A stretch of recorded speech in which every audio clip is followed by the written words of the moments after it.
مولاي صل وسلم دائما أبدا على حبيب. Jadi unik kalau berbicara dengan orang kultur Jawa itu ada mistik-mistiknya.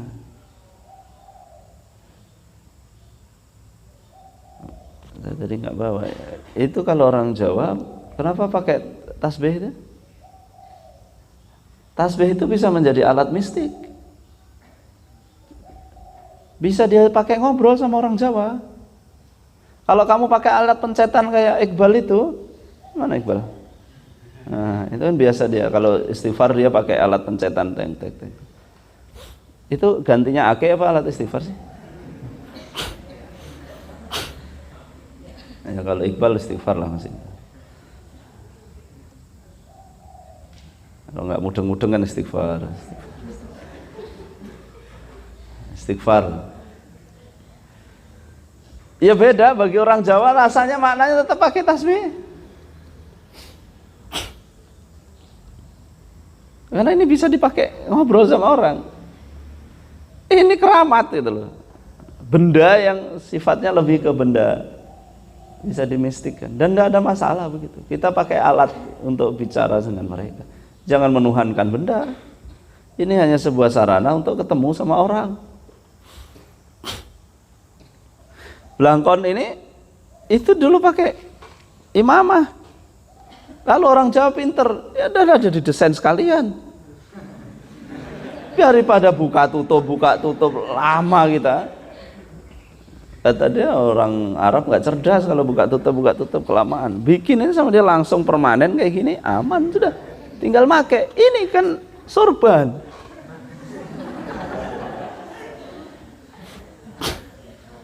Ini sorban. Santri pakai gini boleh. Yang penting santriwan.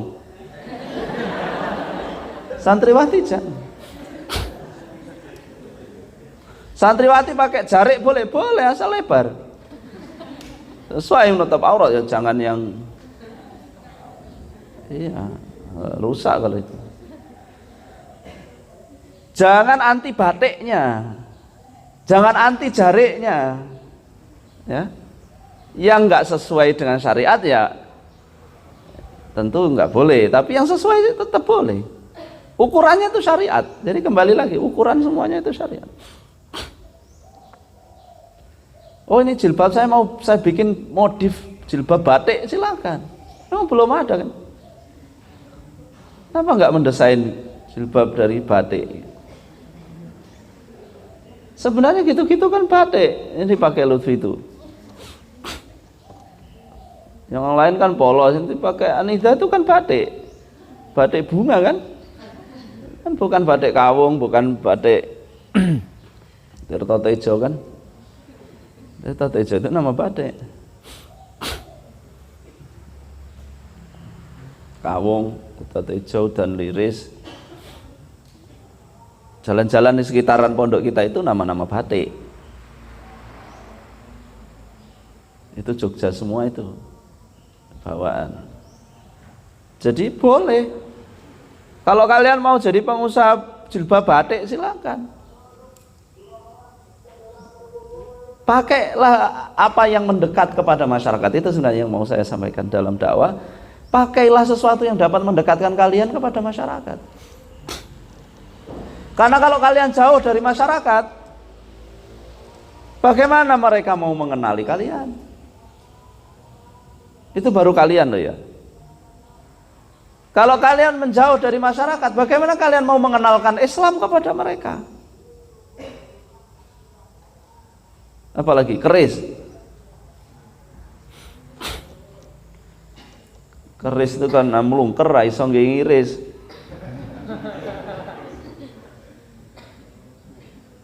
Ungkis kan gini-gini. Ya gak bisa kok pakai ngiris daging.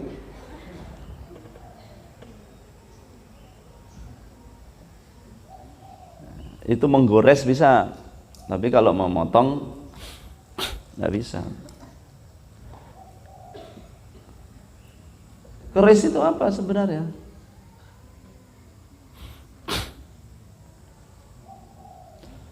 Keris itu dari peradaban mana? Peradaban Jawa.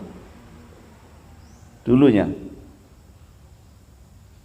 Lalu dikapalkan, diberi rangka, rongko atau rongko ya?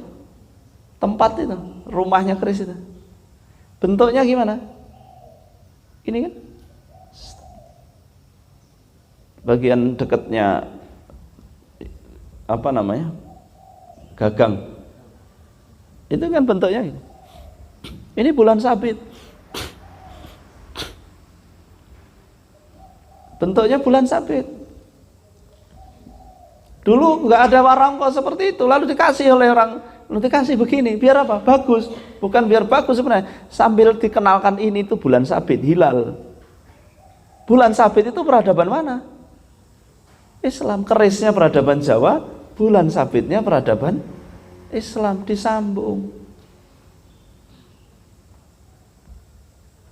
Keramat, ya bisa keramat, tergantung mau diapakan. Mic ini juga keramat, apalagi kalau dilemparkan ke kamu ini berat. Jadi jangan menganggap sesuatu itu, wow semua itu ya tergantung digunakan untuk apa gitu loh. Ya keramat itu. Kenapa? Karena keris itu dulu adalah simbol. Awalnya keris ini sebenarnya untuk simbol kekuasaan. Orang apa ya kalau bahasa sekarang itu ya SK lah, SK. Dulu kan nggak ada SK, surat keputusan,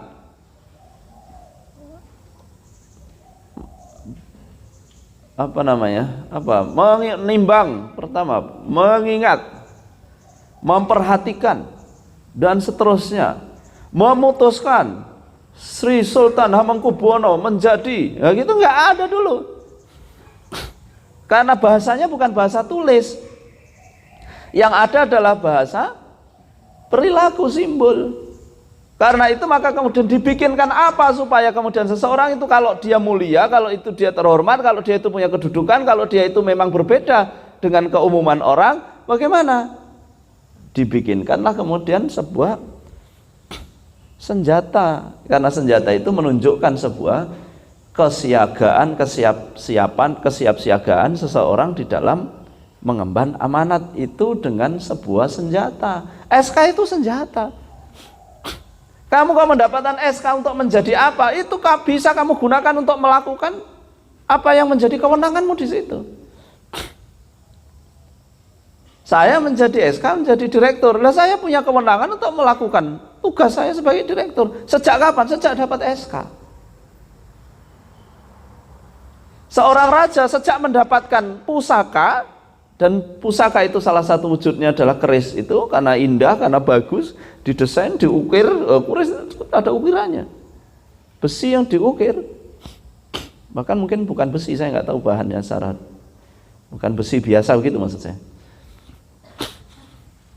Ini indah, ini bagus, dikasih warongko itu, kasih warongko yang bentuknya ada bulan sabitnya, diberikan sama orang lalu dikatakan ini terhormat, ini berharga, ini istimewa, ini khusus buat Anda, nggak boleh dipegang oleh orang lain. Iya, karena ini memang milik dia. Kalau dipegang oleh orang lain berarti SK-nya dibawa orang lain. Bagaimana seorang bupati mau dilantik tapi SK-nya dibawa orang lain? Ya nggak jadi dilantik. Jangan lagi kok bupati, presiden aja nggak jadi dilantik. SK-nya belum ada. Nah SK-nya itu apa kalau dulu? Senjata. Paham ya? Posisi senjata-senjata itu sebenarnya di mana? Jangan semuanya lalu dikatakan, wah ini bid'ah haram, ini musyrik, ini ada jinnya. Lah kok ngerti kamu? Nah saya juga bagian dari jin. Ya mungkin. Jangan terlalu heboh dengan begitu-begitu. Karena ini sebenarnya dulu itu sebuah rangkaian ilmiah itu, bukan rangkaian mistik sebenarnya. Dimistik-mistikan, bahkan mistiknya aja ilmiah gitu loh. Mistiknya itu dalam rangka memposisikan gitu loh. Ini istimewa khusus buat kamu. Bisa tuh SK kamu lalu dipakai orang lain? Gak boleh kecuali menyalahgunakan. Maka keris dan sebagainya itu khusus untuk orang ini, jangan disalahgunakan, dipakai. Iya kalau disalahgunakan memang bahaya. Jangankan kok keris, wong pisau dapur itu aja disalahgunakan bisa bahaya kok. Apalagi kok itu. Jadi pahamilah budaya itu sebagai fenomena ilmiah, itu yang mau saya sampaikan. Poin keduanya adalah budaya itu dilihat dari fenomena ilmiah. Jangan hanya dilihat dari fenomena mistik, mitos. Mitosnya pun sebenarnya dalam rangka ilmiah di zaman itu. Kayak tadi loh saya bilang, ini ada kayu besar, jangan sampai kamu kencing di sini. Ya memang nggak beradab kencing di bawah kayu. Dan Rasulullah juga nggak boleh kan. Ini air danau ini, jangan kamu kencing di sini. Ya memang nggak boleh ini. Sampai kamu di sini nanti udunan. Bahaya kamu udunan.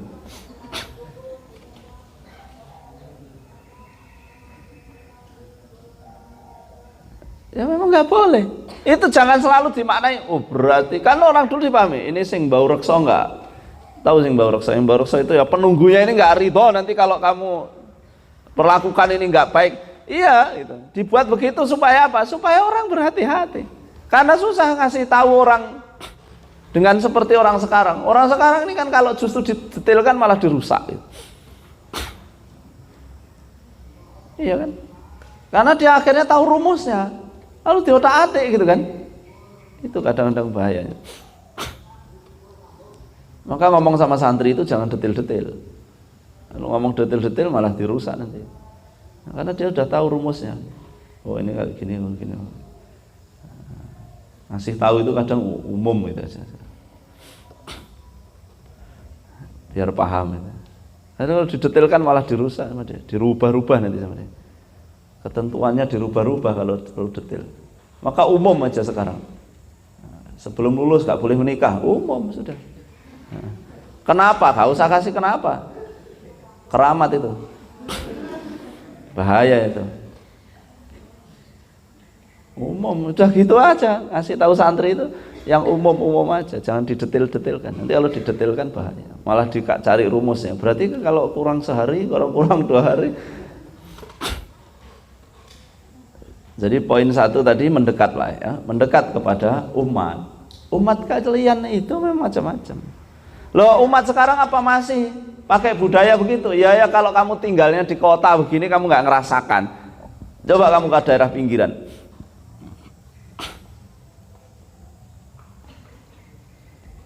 Kamu daerah pinggiran. Tapi kalian kan dari orang pinggiran semua kan ya? Maaf saya lupa tadi kalau. Iya. Lihat di daerah pinggiran sana, orang masih pakai budaya. Dan hari ini kan hampir terjadi kekhawatiran budaya Nusantara ini hilang kan. Pastikan bahwa kita bukan bagian daripada orang yang menghilangkan budaya, tapi bahwa kita yang merubah nilainya mungkin. Nilainya lalu kita islamisasikan, ya bisa jadi. Gak perlu dirubah. Biarkan saja itu budaya begitu, mak nilainya ya dirubah. Kalau dulu misalnya keris lalu dijadikan sebagai sesembahan, ya janganlah. Sekarang keris kita posisikan sebagai benda berharga milik orang tertentu yang memang dia penguasa, ya seperti SK tadi yang memang itu tidak boleh disalahgunakan, tidak boleh diambil oleh sembarang orang, ya gitu-gitu saja sudah. Itu berarti kan nilainya berubah. Barangnya tetap, kita lalu tidak kemudian menghancurkan keris ini lalu kita potong-potong, ya jangan. Nanti ada yang cari masalah nanti. Siapa? Jin. Yang jelas mereka nggak suka dengan kita lalu membuat gaduh. Jangan membuat keributan di kalangan manusia maupun jin. Sudah biarin aja. Apakah jin bisa membuat keributan? Bisa. Gitu. Jadi tolong pendekatan.